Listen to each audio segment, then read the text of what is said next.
we do encourage partners and family and family members and friends rather, to get their own support, because whether a victim survivor is externalising his kind of the impacts of the sexual assault or internalising them, either way, it is going to affect people who love him.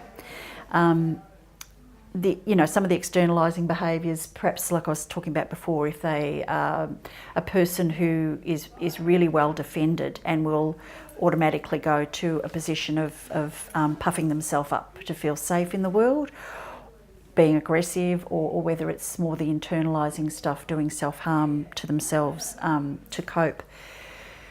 All of those have a huge impact on people who care about you. And I think it's helping family members to work out what they are able to control and what they're not able to control, and that often we have to watch people we love with an understanding that there's only so much control we have, that we can support that person to make good choices, and that we certainly can't control the ways in which they behave. And so that can be really challenging for some people, especially when they're, the behaviours are behaviours that are hurting behaviours. And sometimes with all the best intentions, family members, including partners, but also parents, thinking of young men, do things that take the locus of control away from the victim survivor, which is not helpful at all in their recovery. It's counterintuitive in a sense, because it feels like that's what you need to do, because they're showing all these signs of being out of control, and so it feels like you need to take control and keep them safe. But in fact, taking control is really not a useful thing to do for any victim survivor. Empowering them to regain control over their lives is a much more helpful thing to do. So getting support for yourself, and to know where their issues start and where your issues start, keeping those boundaries is really important. There's almost a stage before that where the man might be struggling with difficulties that for him are connected to his experience of the abuse, and hasn't felt like it's at the point where he could tell his partner about that experience. So what the partner is seeing is, the difficult behaviour or the emotional struggle or the sense of being overwhelmed and distressed or whatever it is that the man is struggling with, and not having the context of understanding what for that man might be behind that or what might be connected to that. And I think that can be a difficulty, in that it's often where there's a sense of crisis around the relationship, can sometimes be a point at which men feel they kind of have to disclose this now, or they might lose the relationship or lose that important connection.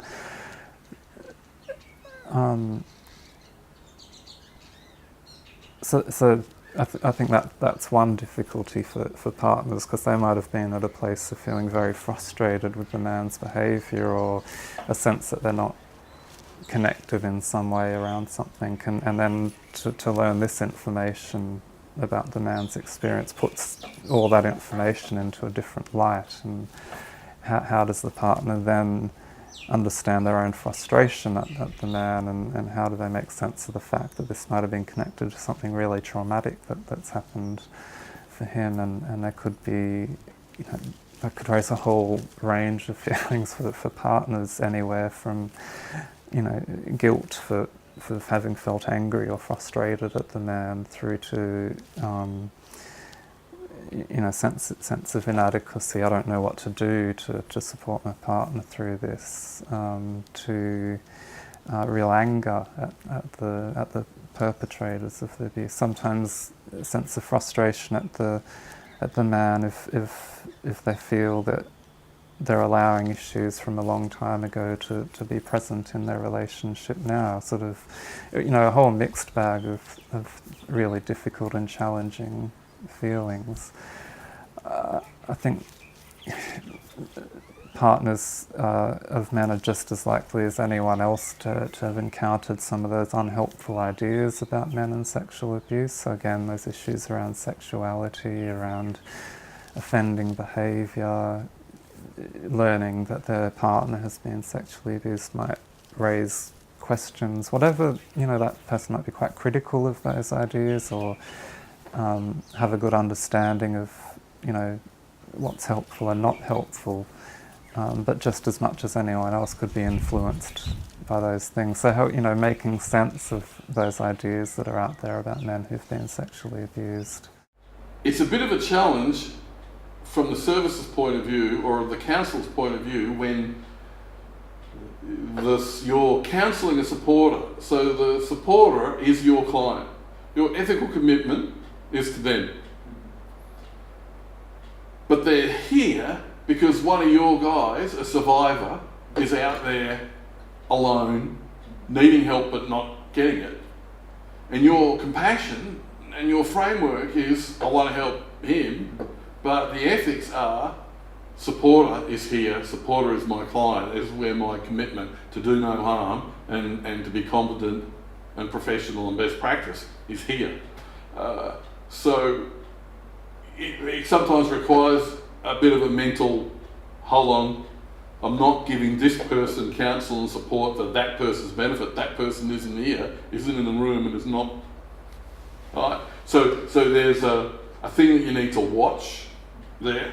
How to speak with family and friends about the partner's behaviour without disclosing the reasons for it or any circumstances around it.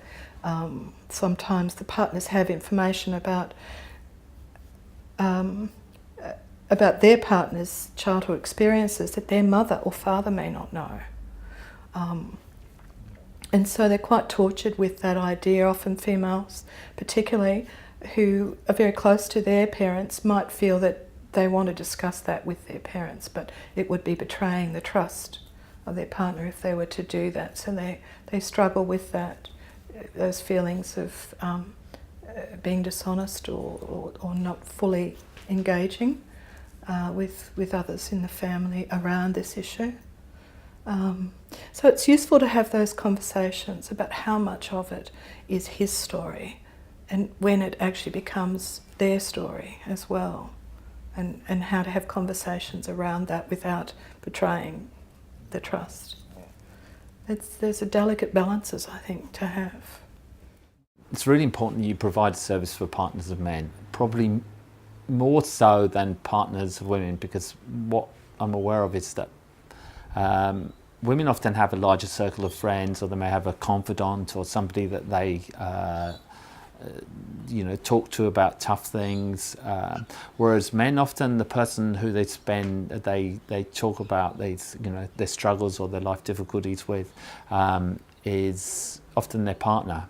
So if you're going it's slightly skewed in the sense of it's a different type of relationship, and so it's really important that partners are supported, particularly if you think about if there's shame, guilt and struggle around the man's having around the experience of abuse, he's often going to say to his partner, don't tell anybody else about this. So then they become isolated from their group of friends and their confidants. So then if you're not providing a service for them, then you've got two people who are isolated and struggling with this.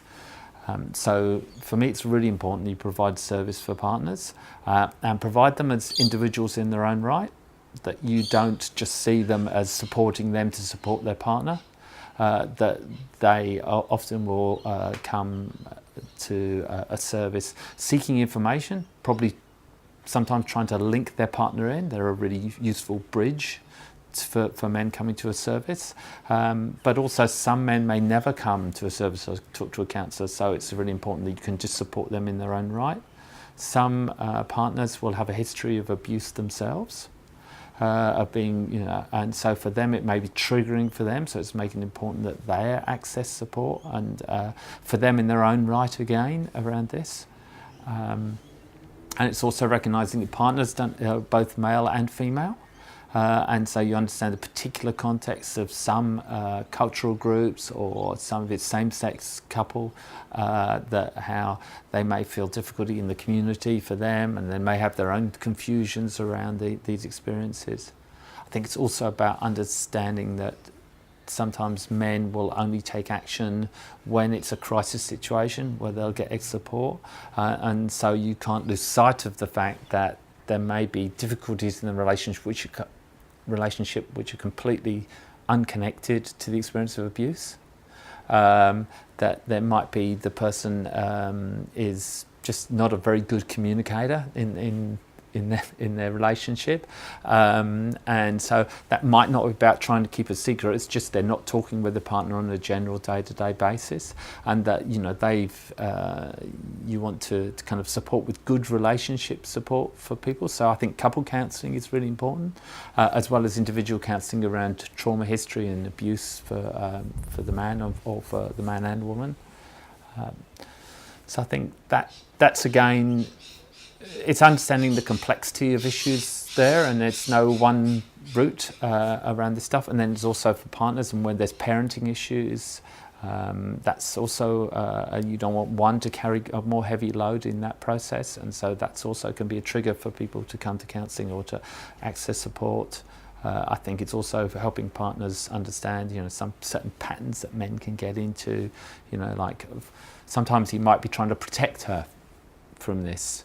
They might be thrown though when the information comes where they sense they had no inkling that this was, a reality, a history of the abuse, and so you start to go, well, how can I trust myself? How do I?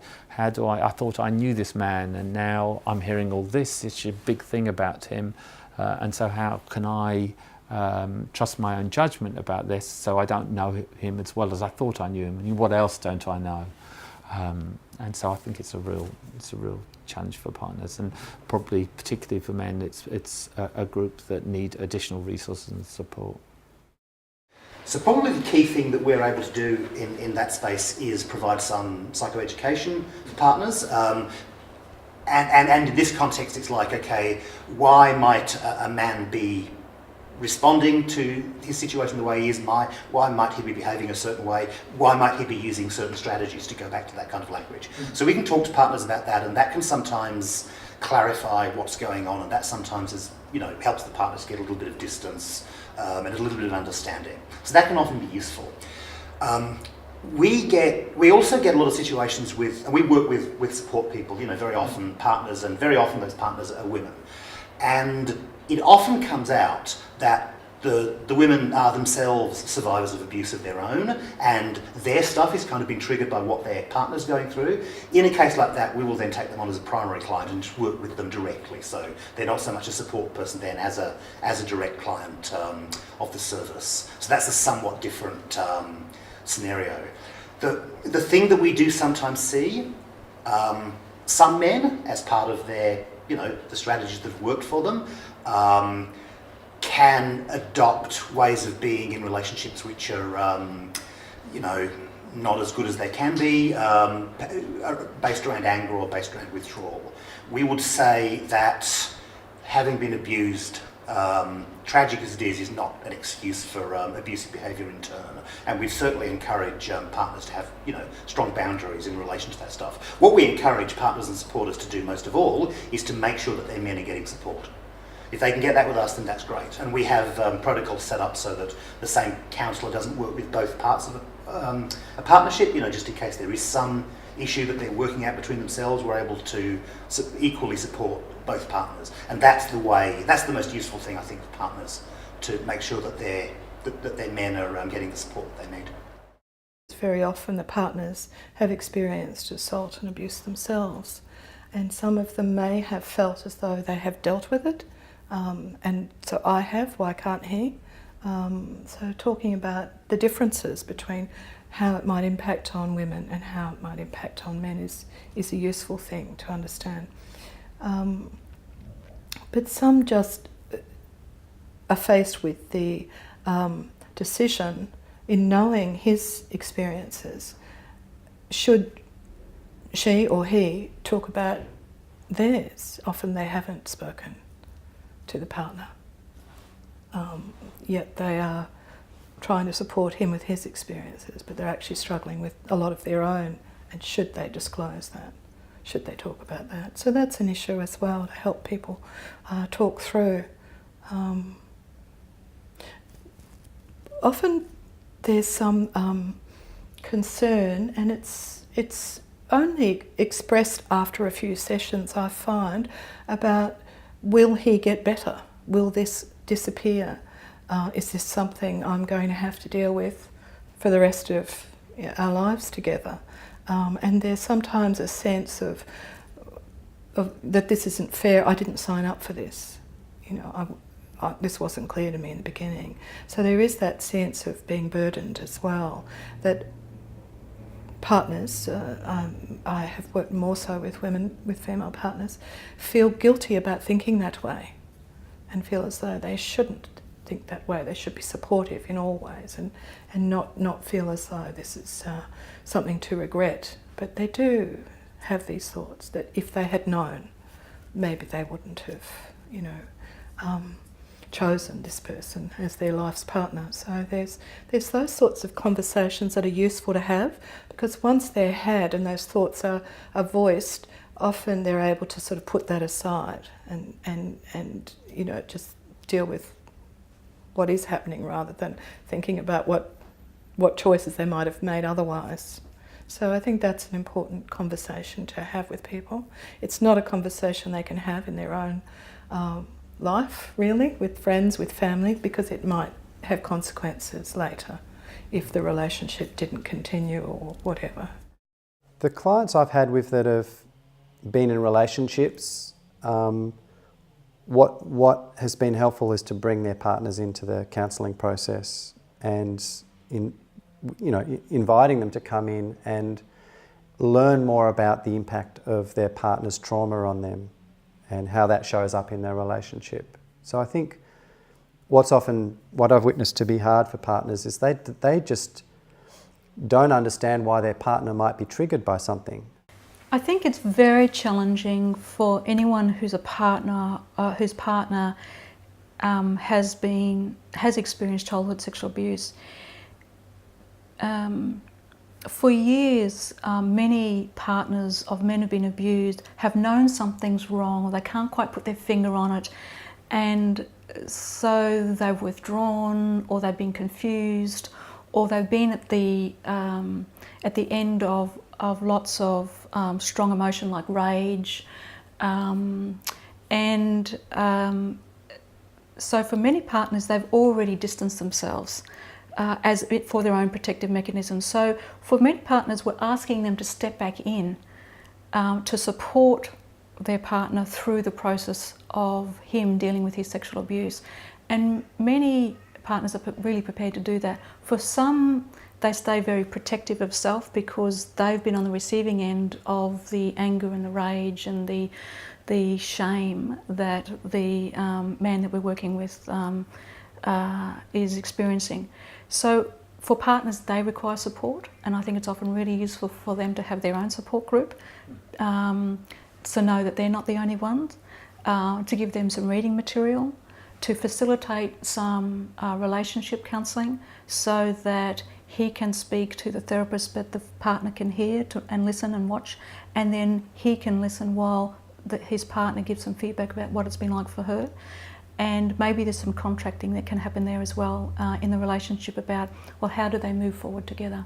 So I think for partners, it's so important for the men experience going through therapy, for partners to be on the journey with them, but it's also a big ask because they've often been on the receiving end of lots of really challenging behaviours from their partner. One of the things, though, that is secondary is their own needs. Their primary concern is their partner and wanting to be helpful. Secondly, it's what about me? What about the children? What about us as a family? So women, I think, particularly women, we do have male partners as well, and equally, they really just want to know how to do what they are doing, how to support and how to love the men in their life, but how to do it better. and how to help when he's angry, or when he's sad, and when he's frightened, or you know, taking drugs or alcohol, and you know, going off with other partners or whatever. They really want to know how best to help, how much of this is sort of normal, so-called normal relationship stuff, and how much is because of what happened to him when he was young. How much should they be understanding and forgiving, and how much should they, you know, be firm and say that that's not on. There are some areas where they're able to draw a line, particularly around pornography and infidelities. I think that's something that most partners find that they can be quite firm about. But where it comes to other issues that are more subtle, such as, you know, intimacy and identity and anger and conflict, I think women particularly find that more difficult to work with. I guess, as I said, drawing the line, knowing how much to tolerate and how much not to. So giving, I think, partners information and an understanding of how child sexual abuse and sexual assault can impact on people, but allowing them to make the decision for themselves about how much of that actually applies in their particular circumstance or not. Otherwise, I think we're intruding too much. A difficulty for some partners might be that when the issue of sexual abuse has been named and that's been the man's experience, then often it can be difficult or a challenge for partners then to find space for acknowledgement of their own needs in the relationship or their own preferences for the relationship. And you know, often I've talked with partners who feel like their self, their life in the relationship, their part of the relationship almost has felt like it's taken a back seat to sometimes, and the kind of overwhelming theme of their relationship feels like it's supporting the man work through, you know, particular things related to their experience of abuse. And you know, I think that can be challenging for people because there's all kinds of things to juggle. On the one hand, wanting to be caring and supportive and, you know, being there for their partner to struggle through these things, but finding a way to acknowledge the legitimacy of whatever things are going on for them in their life. What if the relationship isn't really satisfying to them? To what extent do they feel they should be expected to sit with that and continue with that? So there might be conversations around, you know, that is what you're wanting to continue the relationship or in the way that it is, or are you thinking it might be helpful to continue to support the man but change the nature of the relationship, and addressing all the concerns about what the man himself thinks about that.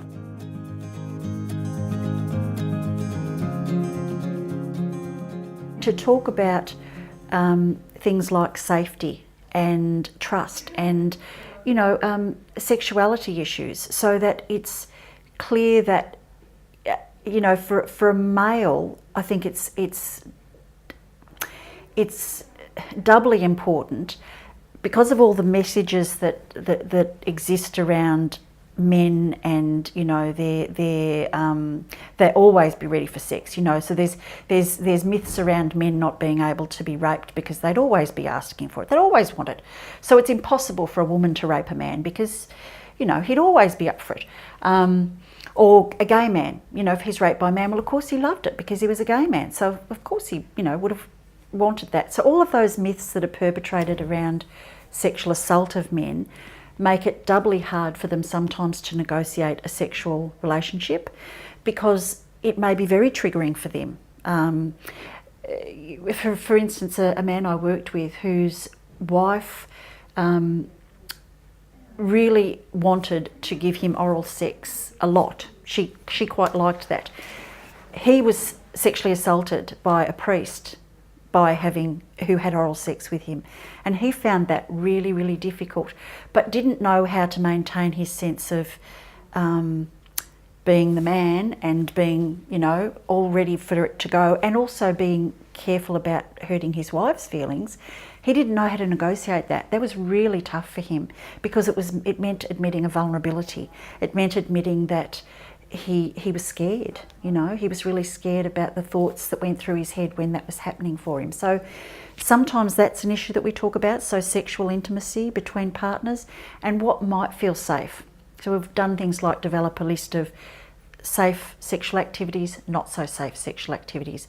So we talk about triggers, and it's really important, whether the partner is male or female, it's really important that they understand that sexual assault is one of the times you'll be most triggered is during sexual intimacy. Even when it's a very different person and it's a loving relationship, your body will remember, and so there will be triggers. Yeah, so it's important to discuss. A lot of men talk about intimacy, fear of real intimacy, shutting down, and their partners struggle with that. What I would also do is normalise some of those feelings, that many men struggle with that, and relate that to how many men too have learned to shut down during the time that they were traumatised, and often associate intimacy with shutting down. So, and I would talk about that being perhaps a symptom of post-traumatic stress. So explore that a bit more.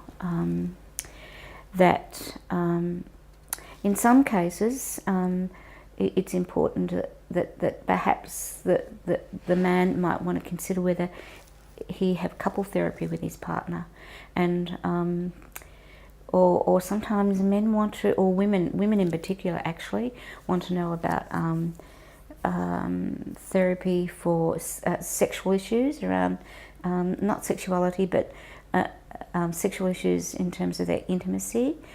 I'm very clear about, let's talk about what you think are relationship issues that might be better managed with some relationship counselling, and what you would like to stay here. You know, what is your therapy here, so that we stay focused on what's important to you in terms of how you have survived the trauma and how you want to recover.